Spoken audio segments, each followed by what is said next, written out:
तो यहाँ मैंने जो सूखे कपड़े मेरे जो बाहर सूख रहे थे वो सब मैंने उतार लिए थे, तौलिए वगैरह, क्योंकि अब हो गई थी हमारी आगरा वापस जाने की तैयारी। तो सबसे पहले तो मैंने सारे कपड़े बटोरना शुरू किया, तो जो बाहर सूख रहे थे वो सब मैंने उठा लिए। और उसके बाद फिर मैंने पैकिंग के लिए सारे कपड़े जो मतलब 10-12 दिन कहीं रहो तो वहाँ पर सब बिखर जाता है ना सामान अपना, तो वो पहले सब कुछ कलेक्ट किया। और फिर उसके बाद देखिए मैंने सूटकेस में उनको लगाना शुरू किया, क्योंकि अब हम लोग वापस आ रहे थे आगरा, तो यहाँ पर आने के लिए मैंने सब जगह से अपने कपड़े वगैरह समेटे, ताकि सब इकट्ठे करके हम उनकी पैकिंग कर सकें। तो देखिए यहाँ पर मैं कपड़े तय कर रही हूँ सारे, और उनको फिर अपनी अटैची में लगा रही हूँ। और जो कपड़े गीले हैं उनको मैं टॉवल के अंदर रख लूँगी, और इस तरीके से मैं यहाँ पर अपनी पूरी पैकिंग कर रही हूँ।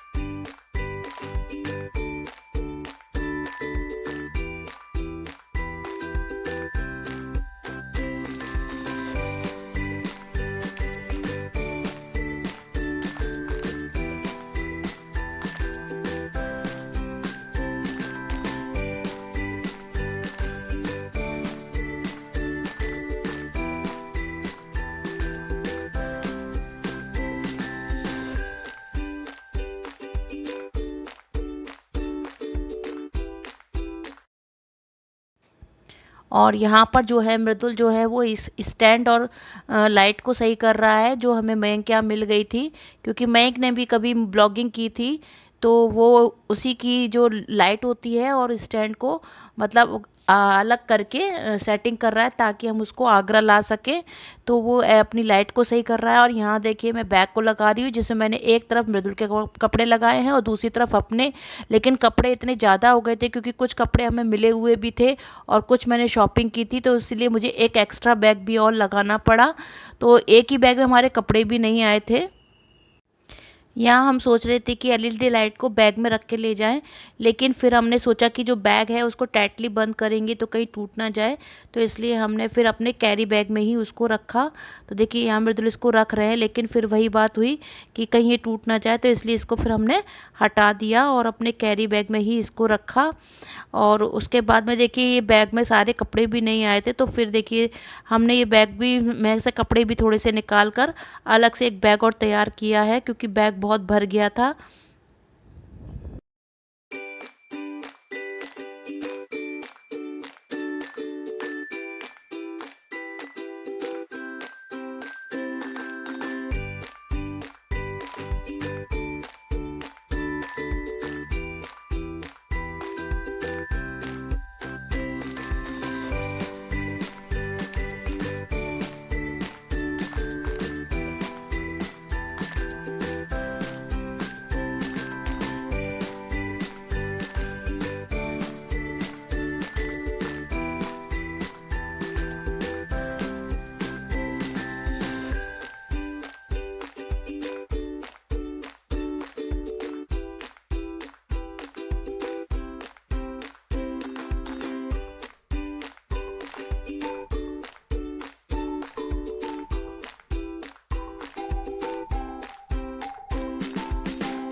तो इस तरीके से हमारी फिर पूरी पैकिंग हुई बड़ी मुश्किल से, और हम रेडी हो गए। अब रह गया था बस खाना पैक करना। तो देखिए मेरी बहू रानी तो बना रही थी खाना, तो फिर मैंने फटाफट से पानी पहले बॉटल में भर लिया, क्योंकि आजकल बहुत गर्मी है तो पानी की तो बहुत ज़रूरत होती है। तो मैं पानी की बोतल संग लेके चलती हूँ, और पानी पी भी लिया था मैंने। और पानी की बोतल भरने के बाद में देखिए मेरी किचन में बनाई है आज उसने भिंडी की सब्जी, और देखिए पराठे सेक रही थी। तो ये सब हमारा जो था वो डिनर के लिए था, क्योंकि हमारी ट्रेन थी जो 6:30 की थी। तो मतलब रात को हम खाना लेके ही चले थे।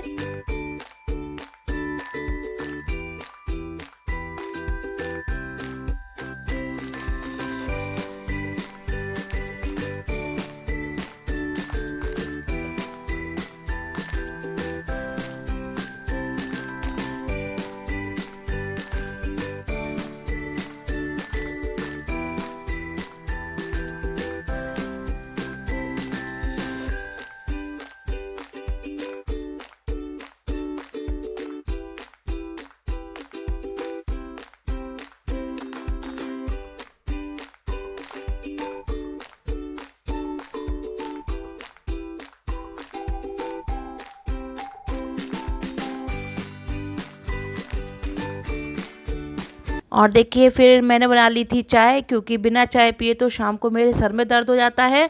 तो देखिए यहाँ पे बन गई थी हमारी 2 कप चाय।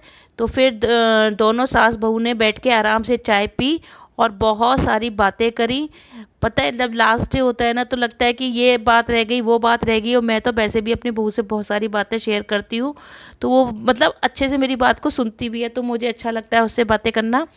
और बिल्कुल मेरी बेटी की तरह रहती है, जैसे बेटियां मदद करती है ना अपनी मम्मी की, उसी तरीके से वो मेरे हर काम में मदद करती है और बहुत कोऑपरेटिव लड़की है। तो देखिए यहाँ पर बैठ के हम दोनों सास बहू बैठ के चाय पी रहे हैं और बहुत सारी बातें कर रहे हैं। आपस में हमारी बहुत बनती है, और ये तो आप मेरे ब्लॉग देख के भी समझ जाएंगे, इसमें कोई कहने की बात नहीं है।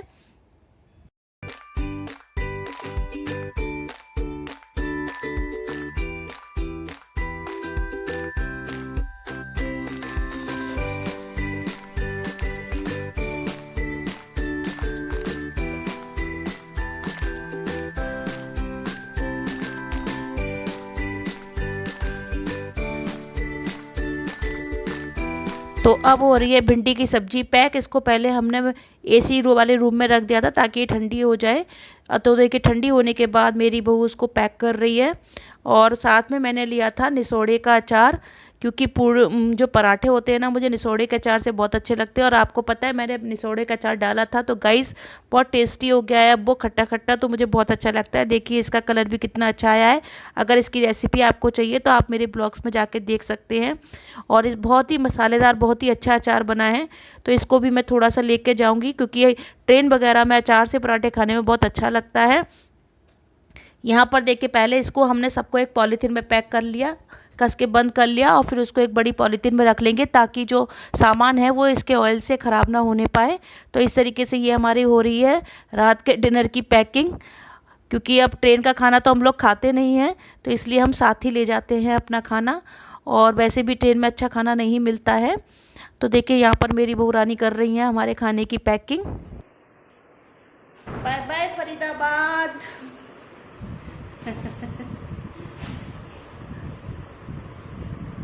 अब मिलेंगे 4-5 महीने बाद।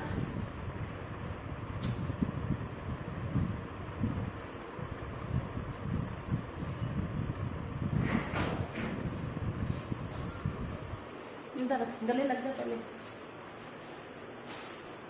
बाय बाय मम्मी जी, जल्दी मिलते हैं।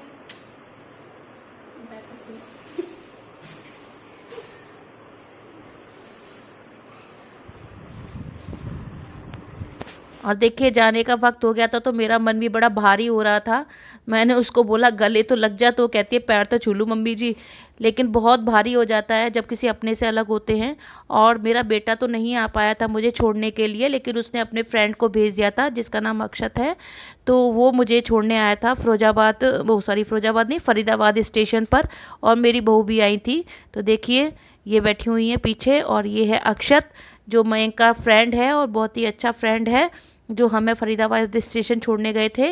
और जब तक गाड़ी नहीं आ गई तब तक ये वापस नहीं गए थे। बहुत ही अच्छा बच्चा है और इसने हमारी बहुत हेल्प करी थी। तो देखिए अब हम लोग पहुंच गए हैं स्टेशन और निकाल लिया है गाड़ी से सामान। और अब चलेंगे हम अपने प्लेटफॉर्म की ओर। तो पहले एक्सीलेटर है तो उस पर एसीलेटर है तो उस पर पहले हम चढ़ के जाएंगे। और देखिए यहाँ से शुरू हो जाता है आपका फरीदाबाद स्टेशन। हमें जाना था प्लेटफॉर्म नंबर 3 पर, लेकिन गाड़ी जो थी वो बहुत ही लेट हो गई थी। करीब 1.5-2 घंटे के बाद में आई थी गाड़ी, तो हमें बहुत देर तक इंतज़ार करना पड़ा। और पहले बोला कि गाड़ी प्लेटफॉर्म नंबर 3 पे आएगी, अचानक 5 मिनट पहले फिर उन्होंने अनाउंस किया कि प्लेटफॉर्म नंबर 1 पे आएगी। तो फिर हम प्लेटफॉर्म नंबर 1 पर ट्रेन भागे, बहुत तो लेट बहुत थी, ही तो हमें दिक्कत बहुत हुई थी देर हमें तक प्लेटफॉर्म पे लेकिन बैठना चलो पड़ा। किसी तरीके से और बस वहीं पर ही हम आगरा सब लोग पहुंच बहुत गए। बातें कर रहे थे, और बच्चे देखिए ये मस्ती अभी कर मैं रहे थे। प्लेटफॉर्म का ही दिखा रही और हूँ मेरी आपको। बहू भी वापस नहीं गई थी, बोलती है मम्मी जी आपको हम ट्रेन में बिठा के ही जाएंगे, पता नहीं कैसी सिचुएशन हो। तो देखिए कितनी अच्छी बच्ची बच्ची है। और यहाँ पर मैं भी बैठ के बहुत देर तक इंतज़ार किया, फिर ट्रेन आई तब उसमें हम बैठे। और ट्रेन में कितनी परेशानी हुई हमें, हम आपको बता नहीं सकते, क्योंकि हमें हमें जो एसी डब्बे में बैठना था वो आगे थे और हम पीछे चले गए थे पीछे। और यहाँ पर जो ट्रेन है सिर्फ 1 मिनट रुकती है, तो हमें फिर पूरी बोगियाँ पार करके अपने एसी डिब्बे तक आना पड़ा। तो बिल्कुल पसीने से नहा गए थे इस टाइम, इसीलिए मेरा आपको फेस बहुत सैड सैड दिख रहा है, क्योंकि बहुत सारा हमें ट्रेन के अंदर ही चल के आना पड़ा, तब जाके हम अपने एसी डब्बे में पहुंचे थे। और देखिए अब हम पहुंच गए हैं आगरा। तो ये आगरा का कैंट स्टेशन है, जिसको मैं आपको अभी शीशे में से दिखा रही हूँ। और यहाँ ही पर हमको उतरना था, तो हम लोग खड़े हो गए थे, बाहर की तरफ आ गए थे। और यहाँ इसको पहुँचने में ट्रेन को लगे थे 3 घंटे के करीब, क्योंकि ये बहुत स्लो ट्रेन है। और फिर हम लोग आ गए आगरा कैंट स्टेशन पर, और वहाँ से उतर के फिर हमने किया ऑटो और फिर अपने घर आए।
तो गाइज़ ये रहा हमारा सैटरडे का फरीदाबाद से आगरा तक का सफ़र।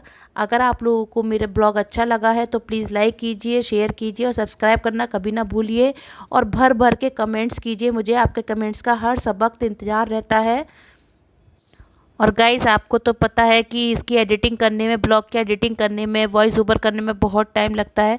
तो गाइज़ बहुत मेहनत लगती है और आप लोग सब्सक्राइब भी नहीं करते हैं, प्लीज़ सब्सक्राइब कीजिए। और देखिए यहाँ पहुँच गई थी मैं अपने घर, और जब मैं घर में घुसी तो देखा मेरे कुछ प्लांट्स जो है वो सूख गए, जिसका मुझे बहुत दुख हुआ। और गाइज़ मेरा ब्लॉग आज यहीं समाप्त होता है। और good night, stay blessed, keep healthy, bye bye.